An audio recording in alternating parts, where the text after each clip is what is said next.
सम्पूर्ण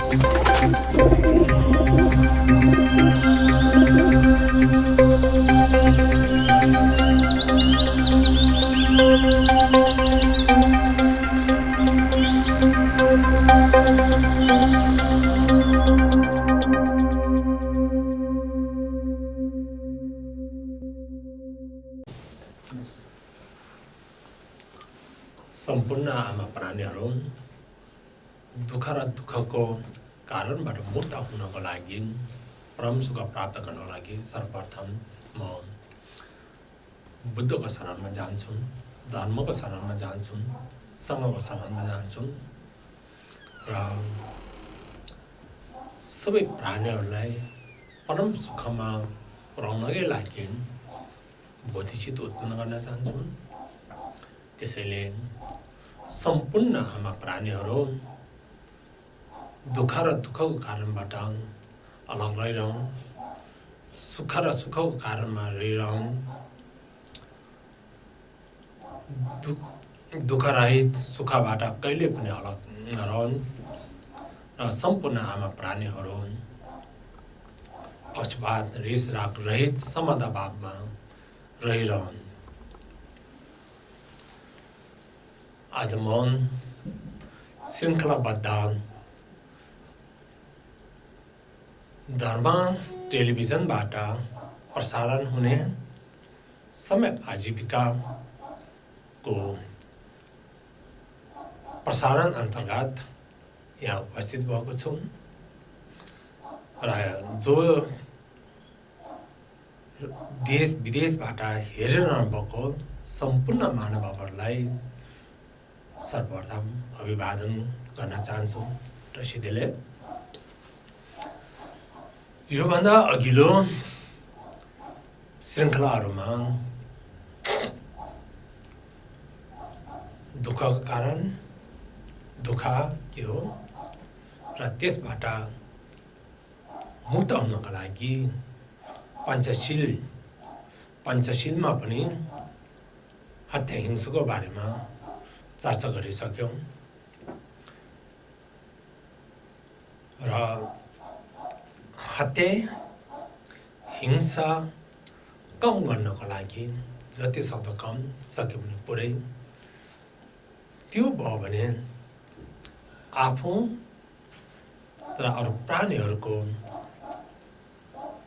हित गर्न सकिन्छ र हत्या नै सबभन्दा बढी पाप हुने र सबभन्दा बढी पीडा हुने भएको हुनाले नै सम्पूर्ण सबै शीलहरूको एक नम्बरमा राखेको छ। यो पञ्चशील चाहिँ विशेष गरी गृहस्थीहरूको लागि देश नभन्नुभएको हो। जसले बाचा गरेर म शीलमा बस्छु भनेर लिनुभएको छ, उहाँहरूले चाहिँ पञ्चशीलमा बस्नुभयो भनेदेखि दिन रात 24 घण्टा पुण्य बढेको हुन्छ।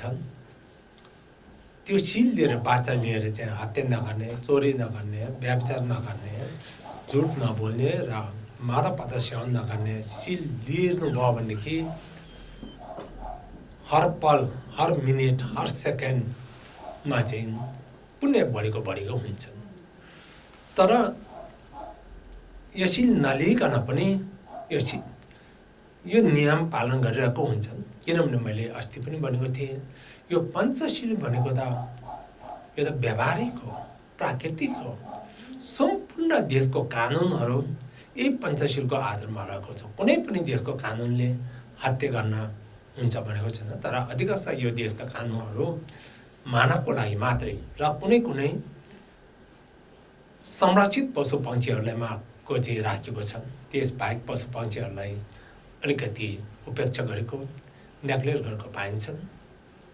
तर बुद्ध दर्शनले अथवा प्राकृतिक हिसाबबाट कसैले पनि नेग्लेक्ट गर्न मिल्दैन।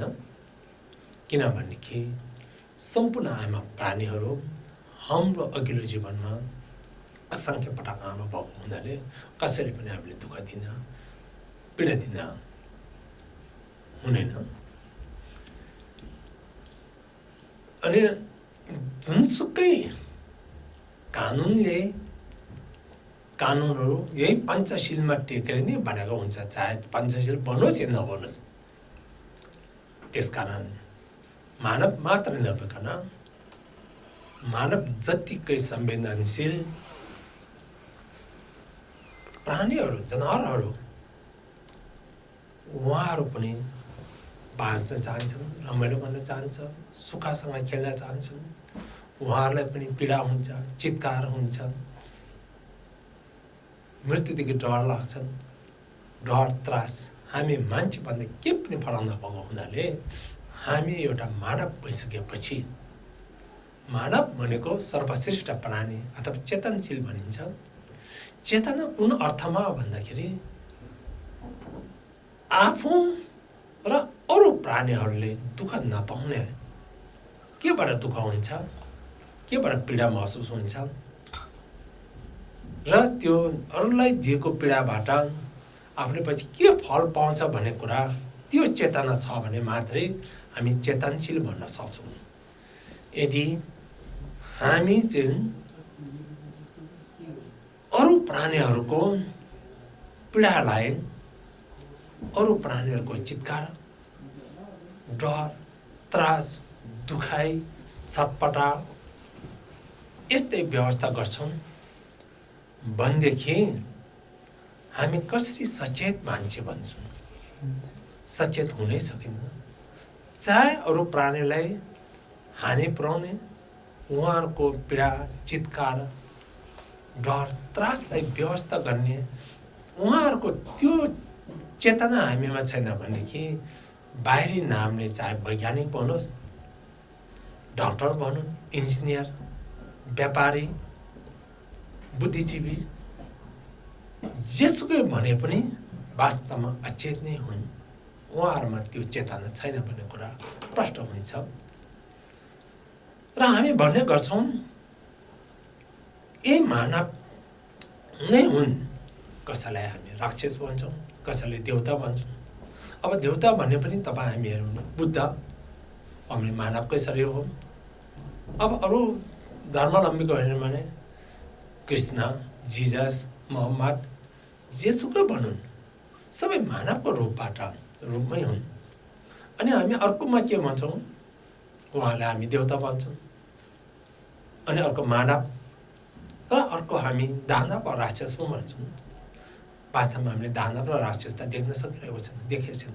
त्यो कसलाई भन्ने हो भने यही मान्छेको शरीरलाई नै, जसले आफू जस्तै अरू प्राणीहरू, मानव वा अरू जनावरलाई अति नै पीडा दिन्छ, हानि गर्छ, उनीहरूको ज्यान लिन्छ भनेदेखि त्यसैलाई नै दानव अथवा राक्षस भन्ने हो। त्यस बाहेकको धर्म हामी पाउन सक्दैनौँ।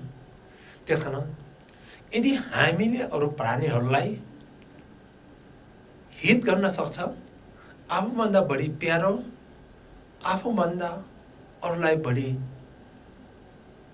सुख चाहने हो भने उहाँलाई बुद्ध, बोधिसत्व, अरहत अथवा देवता भनेर चाहिँ हामी सबैले भन्छौँ।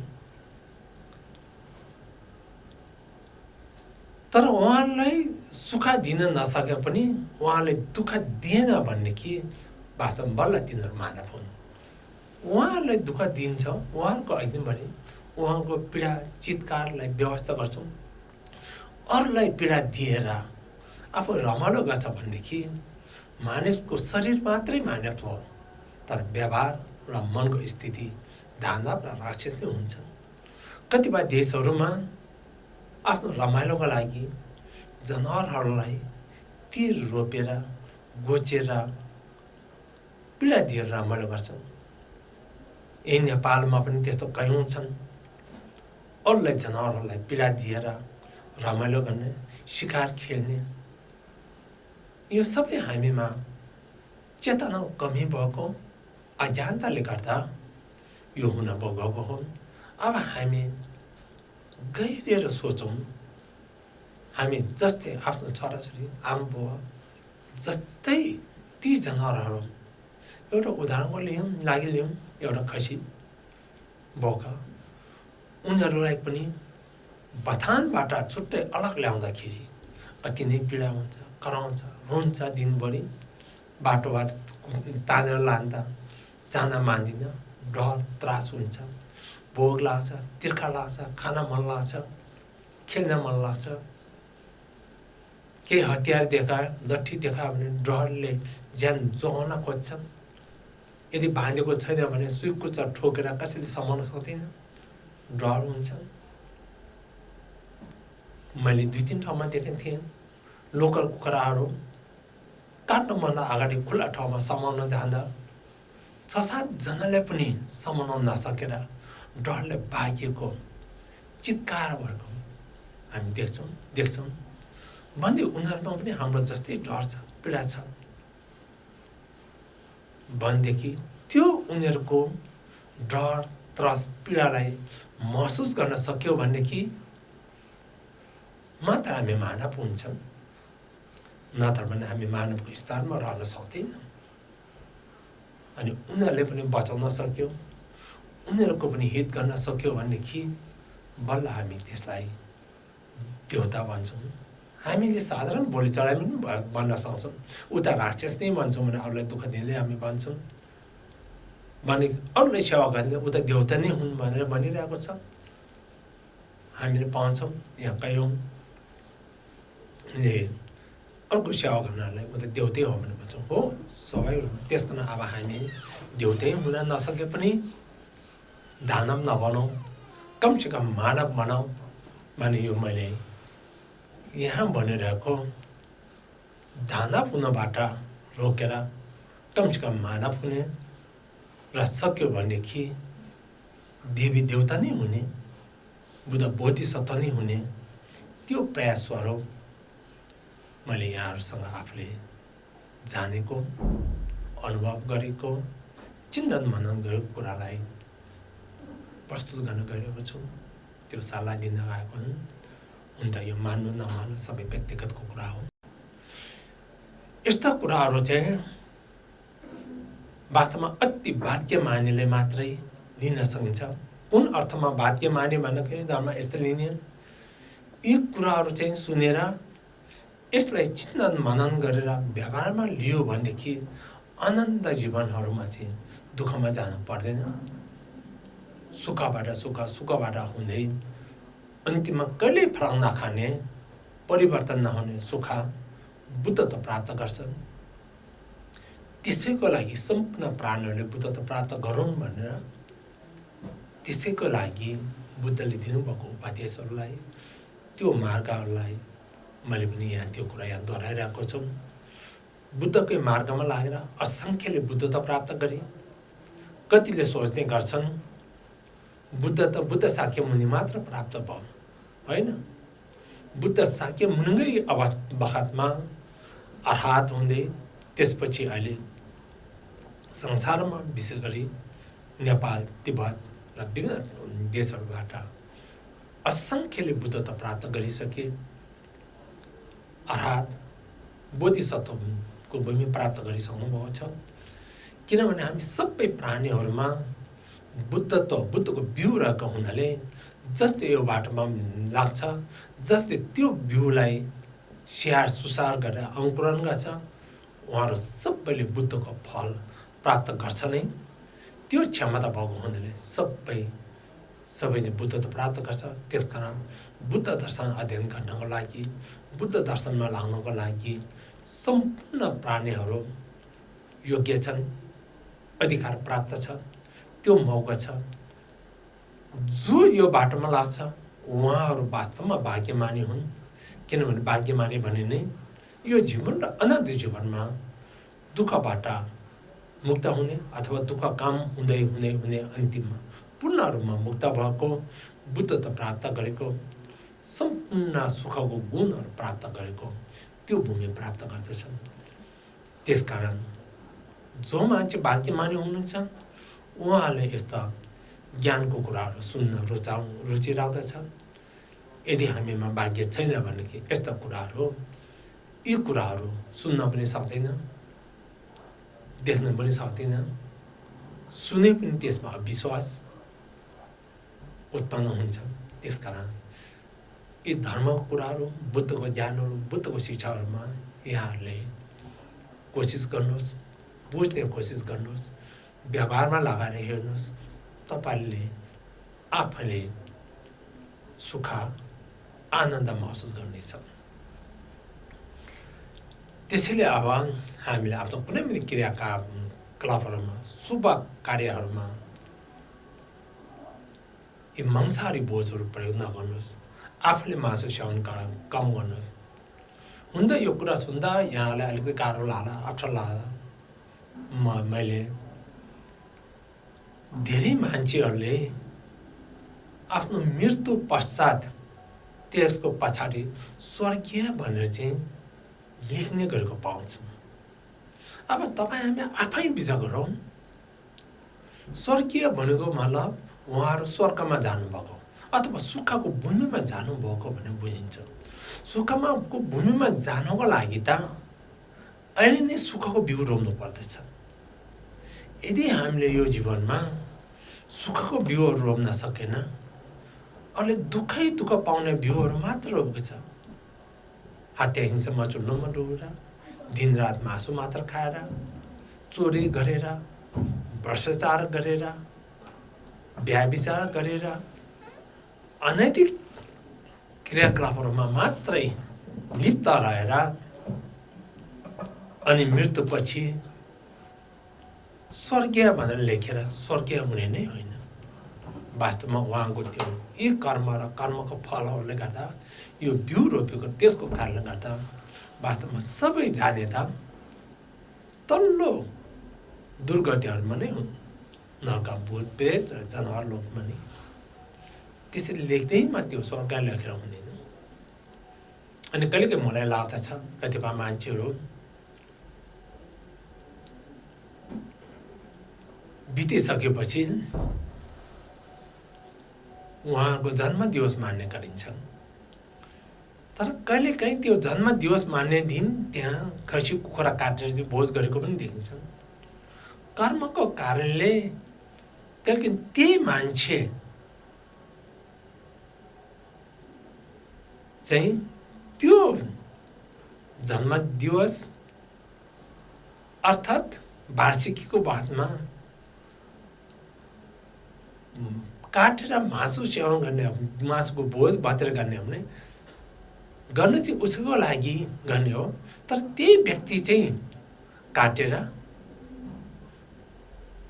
उसैलाई पीडा दिएर जन्मदिवस अथवा वार्षिकी त मनाइरहेको छैन, बेल छैन त। त्यसैले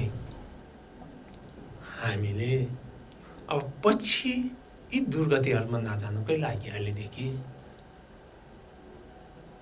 बच्चा जन्मिँदा होस्, जन्मोत्सवहरू मनाउँदा होस्, कहिले पनि माछा मासु सेवन नगरिदिनुहोस्, भोज नखुवाउनुहोस्।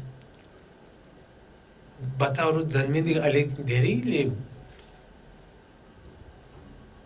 बर्थडे मनाउने अथवा जन्मदिवस मनाउन चलन आइसकेको छ।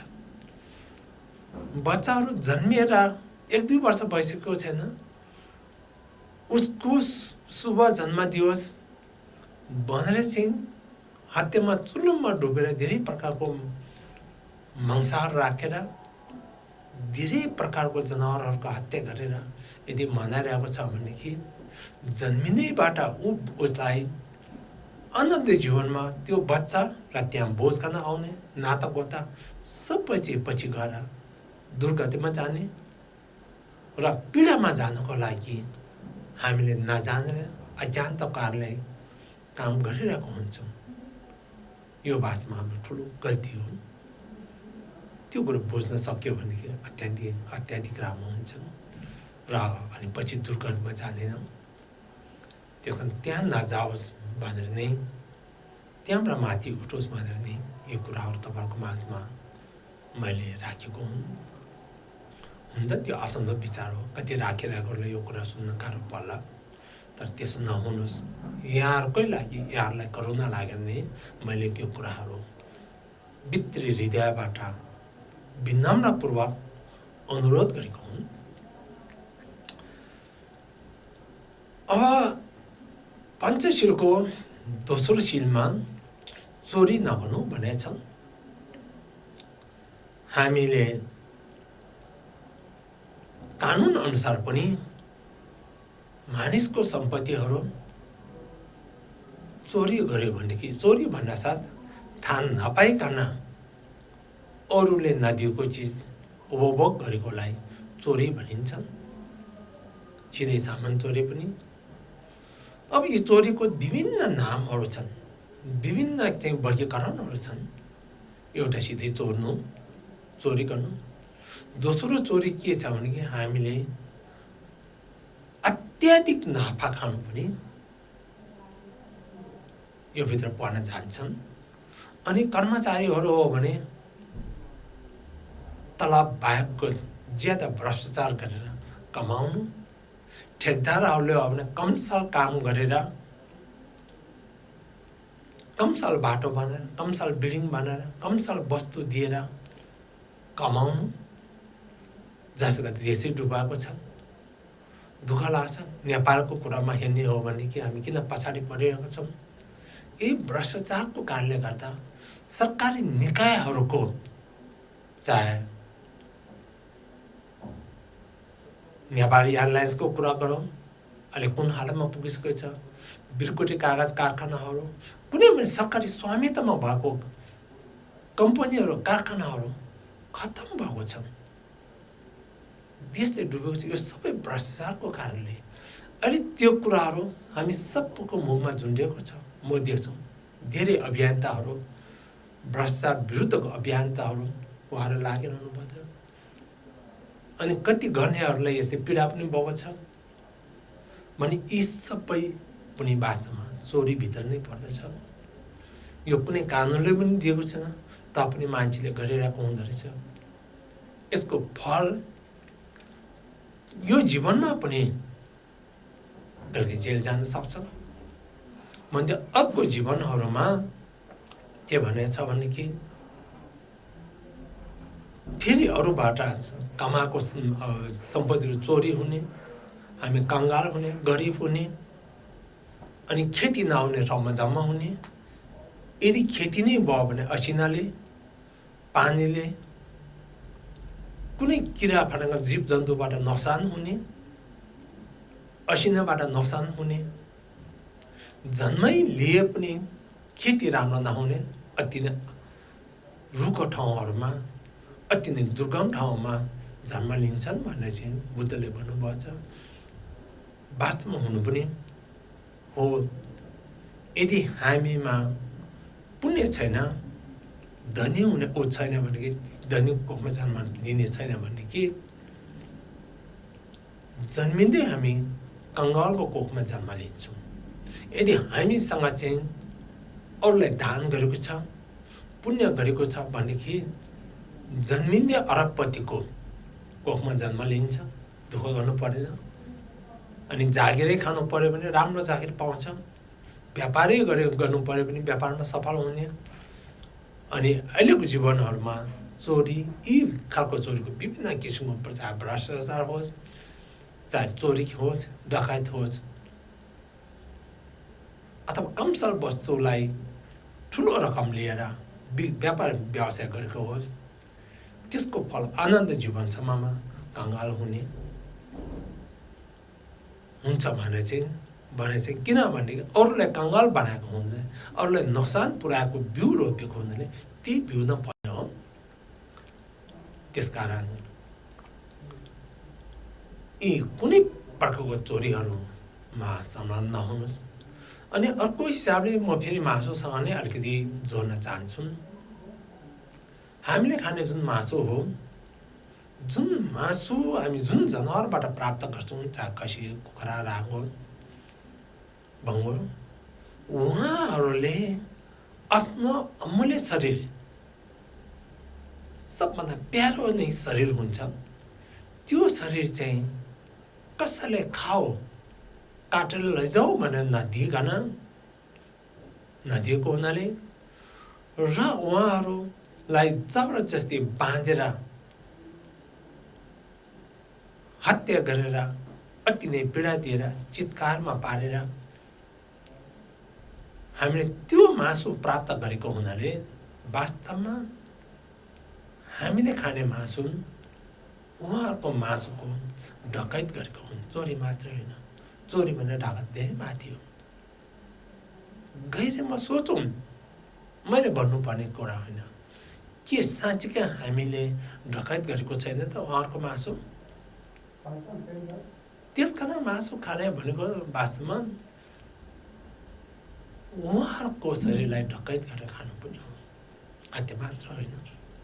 त्यसकारण हामी त्यो क्याटेगोरीमा, चोरी र हत्या अनि डाकुको क्याटेगोरीमा पनि व्यावहारिक रूपमा हामी पर्छौँ। हो बडा जनावरको मासु लिनलाई जबरजस्ती लिएकोलाई हामी डकैत बन्दैनौँ, तर व्यावहारिक रूपमा त हो नि, सोच्यो भने हो नि, यो कुरा त कसैले नकार्न सकिँदैन। उहाँहरूमा अधिकार छैन। अहिले पहिले आफ्नै कर्मकाण्डले गर्दा बोल्न सक्दिन, बोल्न नसकेर हामीले हेपेर उहाँहरूको ज्यान लिएको र मासु खाएको मात्रै हो। त्यसैले गर्दा मासु खानाले पनि हामीलाई यी चोरी हत्या मात्र नभएर चोरी भन्दा पनि डकैतकै पाप त लाग्दछ नै। त्यसकारण यो हिसाबले पनि मासुलाई सके खाने नखानुहोस्, अनलाइन नखानुहोस्, नसके कम गर्दै जानुहोस्। यही नै मेरो अनुरोध हो, विनम्र अनुरोध हो। अब पञ्चशीलको तेस्रोमा के भनेछ त भनेदेखि व्यभिचार नगर्नु भनेछन्। व्यभिचार नगर्नु भनेको गृहस्थीहरूको लागि विशेष गरी अरूले अधीनमा राखेको आफ्नो श्रीमती होस्, श्रीमान होस्, उहाँहरूसँग यौन सम्बन्ध नराख्नु र त्यति मात्र होइन, यसमा अहिले धेरै सुन्ने गरेको छ यी बलात्कारका घटनाहरू, बलात्कारहरू पनि त्यसमा पर्छ। साना बालबालको उमेर नपुगेकोहरूलाई सँग यौन क्रियाकलापहरू गर्नु, समाजले नदिएको यौन क्रियाकलापमा अभ्यस्त हुनु सबै व्यभिचारभित्र पर्दछन्। यदि विश्व नै हो भनेदेखि कुनै पनि यौन क्रियाकलापहरूबाट अलग रहनुपर्ने हुन्छ। तर यो चाहिँ पञ्चशीलमा चाहिँ गृहस्थीहरूको कुरा गरेछन्। अरूको अधीनमा राखेको अथवा अरूको अधिकारभित्र परेको अरूको श्रीमान अथवा श्रीमतीसँगको यौन सम्पर्क, शारीरिक सम्पर्क, उमेर नपुगेको बालबालिकाहरूसँग यौन सम्पर्क गर्नु, बलात्कार गर्नु, यिनीहरू सबै त्यसमा पर्दछ। र त्यस्तै गरी यौन व्यवसायहरू गर्नु, अन्त धेरै यौन व्यवसाय पनि फस्टाइरहेको छ, यी सबै त्यस अन्तर्गत पर्दछ। यौन इच्छा नै भए पनि हामीले समाजबाट स्वीकृत भएको हिसाबबाट मात्रै क्रियाकलाप गर्नुभयो भनेदेखि उहाँहरूको इज्जत पनि रहनेछ। अब चौथोमा पञ्चशीलमा के छ त भनेदेखि झुट नभन्नु भनेछन्। हामीले झुट किन बोल्छ त भनेदेखि अरूलाई झुक्याएर अरूबाट अनावश्यक फाइदा लिनको लागि मानिसहरूले झुट बोल्दछन्। अनि मानिसहरूले यसरी झुट बोल्नाले गर्दा उतापट्टिकोलाई हानि पुग्छ। उतापट्टिकोलाई हानि पुगेकै कारणले गर्दा हामीले पाप कमाउँदछ। त्यसकारण कुनै पनि प्रकारको झुट हामीले बोल्नु हुँदैन। त्यो झुट बोल्नु भने पनि बानी पर्दछ। म देख्छु हिजो आज कतिपयले एकदमै मोबाइल र फोन प्रयोग गरिसकेपछि एकदमै झुट बोलेको बसमा हिँड्दा, कहीँ हिँड्दा पनि एक ठाउँमा छ भने अर्को ठाउँमा छ भने, केही काम गरिरहेको छ अर्कै काम, भने बारम्बार झुट बोलेको हुन्छन्। आवश्यकता नभएको चाहिँ झुटहरू बोलिरहेको म देख्छु। किन झुट बोल्नु परेर सही कुरो बोल्दा हुन्छ नि। त्यसैले चाहे मोबाइलमा होस् जे छ सत्य बोल्नुहोस्। झुट बोल्ने एउटा बानीको विकास भएर हुन्छ। छोराछोरीले पनि त्यो नगर्नुहोस्। अनि अब फेरि यस्तै हो, मांसाहारसँग नै जोड्न चाहन्छु।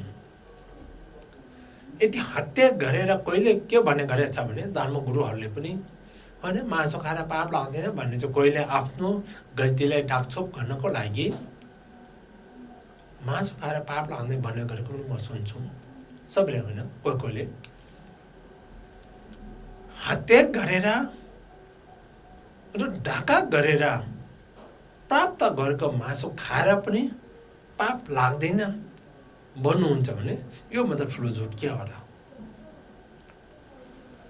त्यसैले गर्दा त्यो पनि यो मासु खाएर पाप लाग्दैन भन्यो भने महान झुट नै हो, एकदमै ठुलो झुट हो।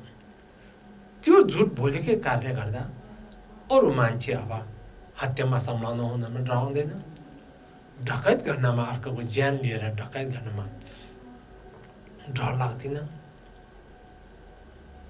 त्यसैले झुट बोल्ने अनि झुट बोलेको फल पछि के हुन्छ भनेको छ त भनेदेखि हाम्रो कुराहरूमा पछिल्लो जीवनहरूमा अथवा यही जीवनमा झुट बोल्ने मान्छेको कुरा पछि पत्याउँदैन, त्यो कुरामा शक्ति हुँदैन।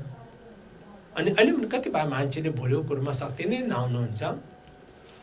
त्यो शक्ति नै नहुने के हो त भनेदेखि उसले झुट बोलिरहेको हुनाले अघिल्लो जीवनमा पनि झुट बोल्छ भने उसको शक्ति अरू उसको कुरा अहिले नपताउने हुन्छ। अनि अहिले हामीले झुट बोलिरहने हो भनेदेखि अर्को जीवनहरूमा उसले बोलेको बोलीमा कुनै शक्ति हुँदैन, अरूले उसको बोलेको बोलीमा पत्याउँदैन। त्यसैले अहिले हामी अहिले पनि देख्छौँ कतिपय मान्छेहरू झुट बोल्नेहरूलाई हामी पत्याउँदैनौँ। उनीहरू कुराको कुनै तौल हुँदैन, वजन हुँदैन। त्यो पनि के हो भने कि झुट बोलेको परिणामहरू हुन्। अनि यो झुट बोल्नेहरूको कुराहरूमा मिठास पनि हुँदैन। त्यसकारण अब एउटा राम्रो मिठास हुनको लागि, सुरुले आवाज हुनको लागि, सबैबाट इज्जत पाउनकै लागि, बोलीमा शक्ति ल्याउनकै लागि हो भनेदेखि, आनन्द जीवनको लागि हो भने अहिलेबाट पनि नै यो झुट बोल्ने काम त्याग्नु पर्छ। झन् लामा गुरुहरूमा हो भनेदेखि यदि कोहीले के भन्ने गरेछन् भनेदेखि शक्ति भएकोले छ भने केही फरक पर्दैन। कोहीले देवता नदेखे पनि देवता देखेँ, भूत नदेखे पनि मैले भूत देखेँ। उसले भूतहरूलाई भूतहरूले कन्ट्रोल गर्न नसक्छ, मसँग त्यस्तो शक्ति छ, शक्ति नभए पनि भन्यो भने त्यो महान झुटमा पर्छ। यस्तो अरू झुट बोल्यो भनेदेखि आफ्नो शिर पनि जान्छ। त्यस कारण झन् भिक्षुनीहरूले त यो यस्ता खालको झुट कहिले पनि बोल्नु हुँदैन। अनि अघिको अलिकति कुरामा अघि जोड्न चाहन्छु। व्यभिचार गरेको, परा स्त्री गमन र परा पुरुष गमन गरेको, बलात्कार गरेको फलले गर्दा कतिपय अहिले मान्छेहरूमा परिवारमा झैँ झगडा हुने, मेलमिलाप नहुने, मित्रता नहुने लगाउन सक्छौँ बिचमा।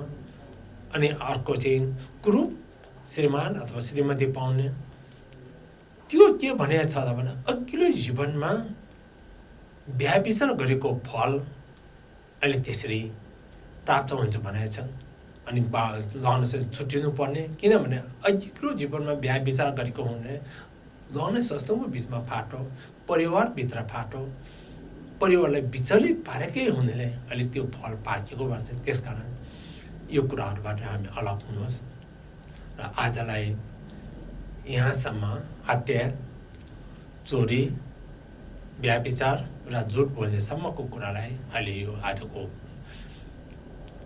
कार्यक्रम यतिमा राख्न चाहन्छु। अनि अर्को पटक मादक पदार्थ सेवनको बारेमा म यहाँहरूको बिचमा उपस्थित हुनेछु। यहाँहरू सबै सुखी रहन्, यहाँहरू सबै शिलमा बसुन्, कोही पनि कुनै पनि देशको कानुनभित्र नपरोस्, कसैले पनि सजाय लिन नपरोस् यो जीवन अनादि जीवनमा। अनि अन्तमा सबै सुखी रहन् र छिटोभन्दा छिटो सम्पूर्ण दुःखबाट मुक्त भई बुद्धत्व प्राप्त गरून्, यही शुभकामना व्यक्त गर्दै अहिले बिदा हुन्छौँ। टसीतिर